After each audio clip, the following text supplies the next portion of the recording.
Financial સર્વિસીસના Tejas Shah જોડાઈ ગયા છે। તેજસજી, સ્વાગત આપનું।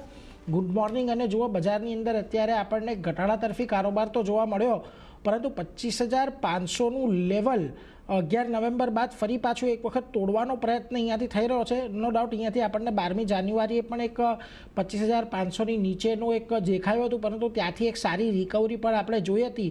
આજના દિવસે હવે કઈ રીતે ખાસ બજારને તમે જોઈ રહ્યા છો? ઓલમોસ્ટ 50 દિવસની મૂવિંગ એવરેજની નીચે એક ડિસાઇસિવ કામકાજ થઈ રહ્યું છે।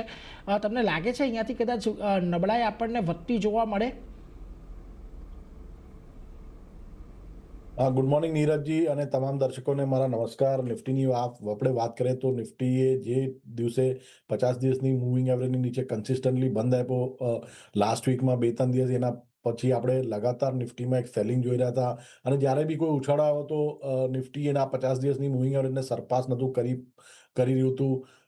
12મી જાન્યુઆરીનો જે લો છે 25,473નો, એ એક ક્રુશિયલ સપોર્ટ છે નિફ્ટીમાં।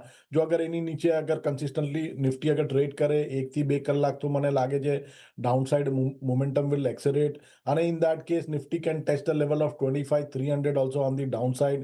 તો 25,473 થી લઈને 25,500ની આજુબાજુ એક મહત્વનો સપોર્ટ ઝોન છે।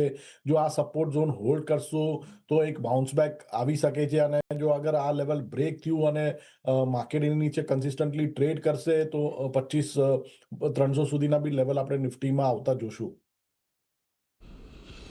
એટલે જુઓ, ખાસ કરીને અહીંયાથી એક આ મત તમને અહીંયાથી નિફ્ટી, બેંક નિફ્ટી બંને પર દેખાઈ રહ્યો છે, એટલે એના પર એક નજર તમારે ખાસ